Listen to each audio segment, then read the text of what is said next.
नंगौ बर' माहारिनिनो मोनसे गोख्रों फर्स बर' माहारिनि मोनफ्रोमबो थासारियाव गसंबोनाय बर' माहारिखौ मोनफ्रोमबो थासारियाव नोजोर होनानै खामानि मावबोनाय दुलाराय बर' फरायसा आफादनि 52थि बोसोरारि जिथु जथुम्मा बे जथुम्माखौ देग्लाय उदालगुरि जिल्लानि नैबे टंला ओनसोलाव खुंनो थाखाय साखाफारा जादों। फैगौ 5, 6 आरो 7 फेब्रुवारि बे फेब्रुवारि 2020 मायथाइनि बे फेब्रुवारि दानाव सानथामनि हाबाफारिजों खुंनो थाखाय दिनै साखाफारा जादों। आं बेखौनो दिनै बेयाव बे हाबाफारिया माबायदि साखाफारा जानानै दङ, बेसेबां सिमहालागै जादों आरो बेजों लोगोसे उदालगुरि जिल्ला दुलाराय बर' फरायसा आफादनि जिथु थान्दै जख'न्थाय बेबो बेजोंनो सरजाबफानानै जानायनि सम्भाबना दं। दा बेखौ जों आं मिथिनो थाखाय आं हास्थायगोन। बेयाव बिथांमोननि साखाफाराया बेसेबां माबायदि जानानै दङ बेखौ आं मिथिनो हास्थायगोन। दिनै आंजों लोगोसे दंफायो उदालगुरि जिल्ला दुलाराय बर' फरायसा आफादनि आफादगिरि बिथाङा दङ। आं बिथांनिफ्राय मिथिनो हास्थायगोन दिनै जे बिथांमोननि जिथु मावनाय दांनाय बेसेबांसिम साखाफारा जानानै दङ आरो मा थांखि लानानै बे हाबाफारिखौ खुंफुंगोन आरो बे हाबाफारिनि गेजेरजों मा सुबुं समाजनो मा मेसेज होनो नागिरदों आं बेखौ बिथांमोननिफ्राय मिथिनो हास्थायगोन। जिथु हाबाफारिया खोब साननैसोल'सै दिनै उदालगुरि जिल्ला दुलाराय बर' फरायसा आफादनि सिङाव थानाय टंला ओनसोलाव जागोन। नोंथांनिफ्राय साखाफारा नंगौ जोङो उदालगुरि जिल्ला दुलाराय बर' फरायसा आफाद हिसाबै खोब रंजानाय मोनदों, गोग्गानाय मोनदों।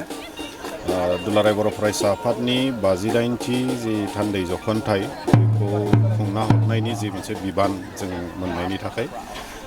गिबियावनो आं दुलाराय बर' फरायसा आफादखौ साबायखर बावगोन। जोंनि उदालगुरिनि जि टंला स्थित नैबे सोलोंथाइ फोथाराव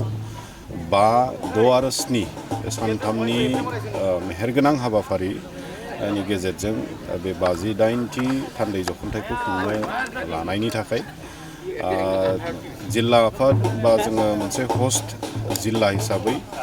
जोङो खोब गोजोननाय मोनदों आरो मोनफ्रोमबो बिथिङाव खुनु जेबो लेप्सेस आरो बेबायदि लेकिं थालाङालासे बे थान्दै जख'न्थायखौ खुंना हरनो थाखाय जों लाहार फाहार खालामनाय जादों। आरो बेवहाय बानजाय आफाद जि दङ, बानजाय आफादनि आफादगिरिनिफ्राय लानानै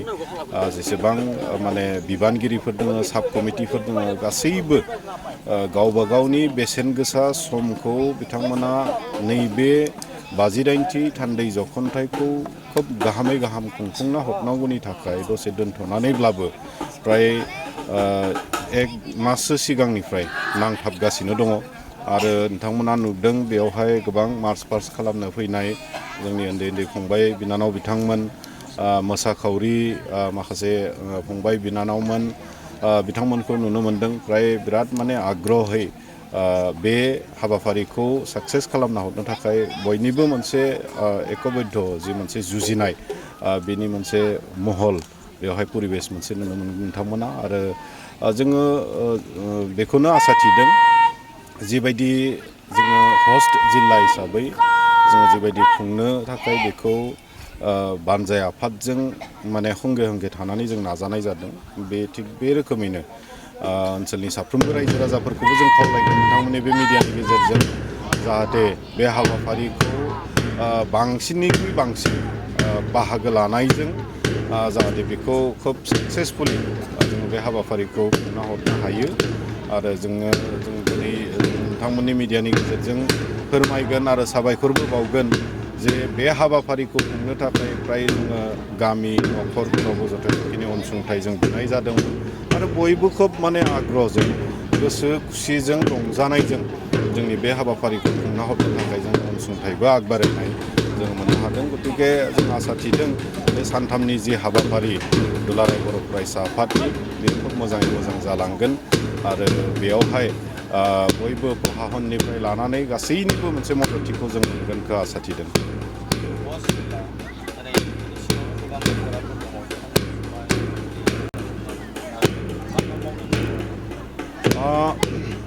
जोंनि मोनफ्रोमबो दफरा आफादफ्रा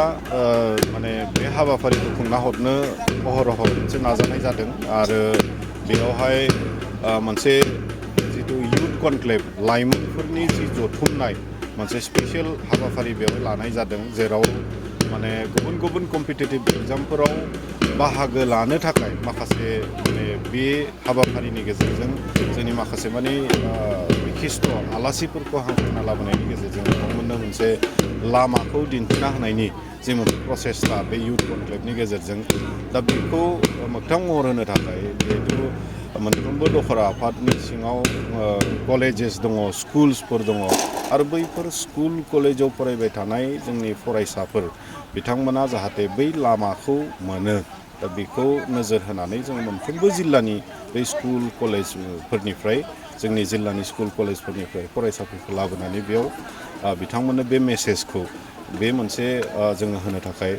नाजानाय जादों दा गतिके दखरा आफादफोरा बिबान थागोन जे गावबा गाव दखरानि सिङाव थानाय फरायसाफोरखौ बेयाव लाबोनानै जाहाथे जोंनि गेदेमा आलासि बिथांमोननि जि लामा दिन्थिना होलांनाय बेखौ जोङो नुहोनाय बा बेखौ जों खोनासंहोनानै मोनसे फोरोंना लांनायनि मोनसे बिबान थागोन आरो बेजों लोगोसे फ्राय दाख्लै 29 तारिखनिफ्राय जोङो गुबुन गुबुन दखरा आफादफोरनो मोनसे समय आरो दखरा आफादफोरखौ रानना होनाय जादों बेयावहाय नोङो वाल केम्पेइननिफ्राय लानानै गुबुन गुबुन खामानि दिनैबो माखासे दखरा आफादफोरा फैनानै खामानि मावदों दा बेबायदि जोङो रानना होनाय जादों आरो बे रोखोमैनो दखरा आफादफ्रा खोब माने गोसो गुदुङै बे हाबाफारिखौ साक्सेस खालामनो थाखाय खामानि मावनाय जादों जिल्ला आफाद हिसाबै 5 तारिख जितु 5 अक्ट' फेब्रुवारि बे सानखालि फुंबिलिनि 7:30 रिंगायाव जोंहा फुंबिलिनि आर'ज आरो बेनिफ्राय 8 रिंगायाव फिरफिला बिरहोनाय जों लादों बिनि उनाव जोङो डेलिगेट थान्दै जथुमनाय जों लानाय जादों आरो बे थान्दै जथुमनायावनो जोङो माखासे हाबाफारिफोरखौबो जों मावफुंनानै लानो जोङो मोनसे बाध्य जादों खारन मिरुनिया जोंनियाव खुंजानाय हिसाबै जों खोब गोबां बेबायदि सम जिहेतु जों मोनखानाय नङा आरो बेखौनो नोजोर होनानै थांनाय 27 तारिख खालि जोङो खाग्राबारियाव जोंनि जिखिनि इभेन्ट्सफोर जेरै कालचार लिटारेरि आरो स्पर्ट्स इभेन्ट्सफोर बे गासै इभेन्ट्सफोरखौ जोङो 27 तारिख खालिनो फोजोबना लाबाय लोगोसे डिस्ट्रिक्ट वार्किं कमिटिनिबो मेलखौ जों बेयाव फोजोबनानै लाबाय दा 5 अक्ट' खालि फुंबिलिनि समाव प्राय 11तासो बाजिसिमहालागि जोङो समय मोनगोन बिनि उनाव जों समय मिरुनो एगारना होनांगोन गतिके बेखिनि समायाव जोङो थान्दै जथुमनाय लादों आरो बे थान्दै जथुमनायाव जोङो बोसोरफ्रोमबो मुंख्लं फोरदाना दैमारि गोसोखां बान्था जों गुबुन गुबुन बिथिङाव जोङो होबोनाय जादों देग्लाय बोसोराव जुगेन चन्द्र बसुमतारी हारिमु बिथिङाव बिथांखौ एसे सिगांसो जों फोसावनाय जाबाय बिथांनो बे 17थि खेबनि थाखाय जोङो बे बान्थाखौ बावगोन मुंख्लं फोरदाना दैमारि जि गोसोखां बान्था बेखौ जोङो बे डेलिगेटनि गेजेरजोंनो बावहरनाय जागोन बेजों लोगोसे बे डेलिगेटआवनो जों जिहेतु टेलेन्ट सार्च एग्जामबो जों होबोबाय थानाय जादों क्लास 6, 7, 8 दा बिथांमोननियाव जोंनियाव बे टेलेन्ट सार्च एग्जामाव जाय बेक्तिफ्रा टप 3 याव उथ्रिसारनो हाबाय क्लास 6निफ्राय टप 3 क्लास 7निफ्राय टप 3 आरो क्लास 8निफ्राय टप 3 बिथांमोनखौबो जोङो बेयावनो बिथांमोननो जिहेतु जों फिसा फिसा जों प्राइज होनायनि गेजेरजों गोसो दुंखांहोनो नाजाबोनाय जादों फरायनाय दिगाव बोलो होनो जों नाजाबोनाय जादों बेयाव जोङो बिथांमोननो बे प्राइजखौ डिस्ट्रिबिउट खालामनाय जादों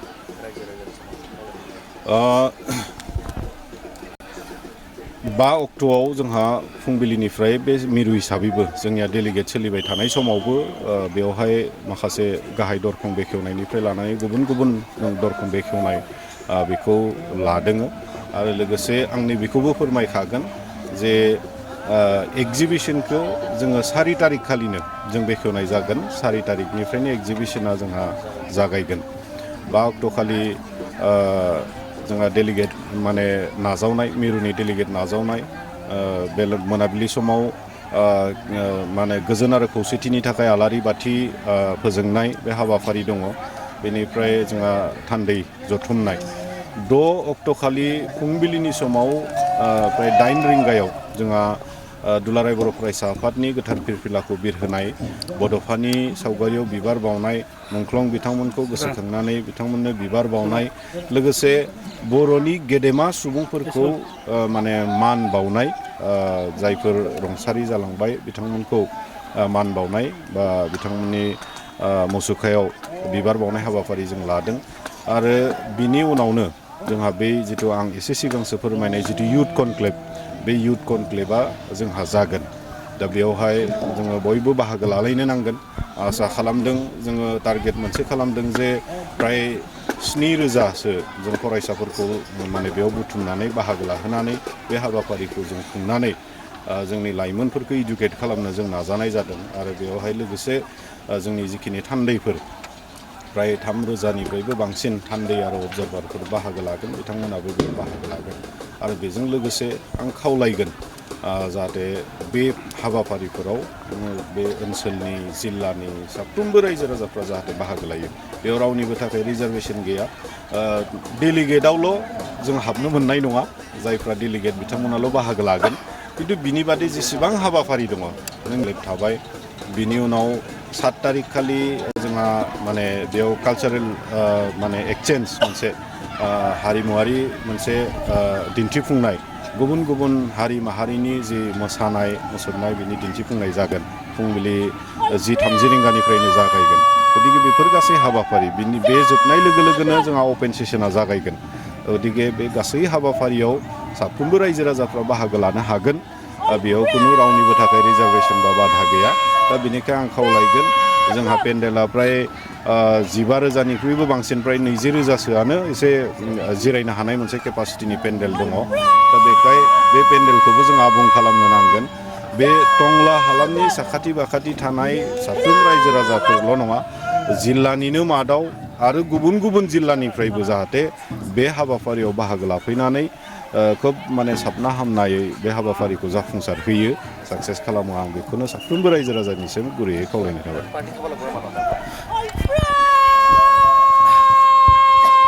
नंगौ उदालगुरि जिल्ला दुलाराय बर' फरायसा आफादनि आफादगिरि कर्नेलियास दैमारि बिथाङा फोरमायबाय हस्ट जिल्ला हिसाबै बिथांमोना मा थांखि लादों आरो फैबाय थानाय हाबाफारिखौ माबायदि साबना हाबना खालामनानै मोजाङै दैदेनलांनो हायो बा खुंफुंना हरनो हायो बिनि थाखाय बिथांमोना साखाफारा जादों आं केमेरामेन बिथांखौ आं दिन्थिनो थाखाय खावलायगोन जोंनि साखाथियावनो दिनै बिथांमोनानो मार्च पास्ट खालामदों आरो मोसानाय हाबाफारिया सोलिबाय थादों बेराफारसेथिं जोंहा फिरफिलानि जिथु खामानि बे खामानियाबो सोलिगासिनो दं आं बिथांखौ केमेरामेन बिथांखौ दिन्थिनो थाखाय खावलायदों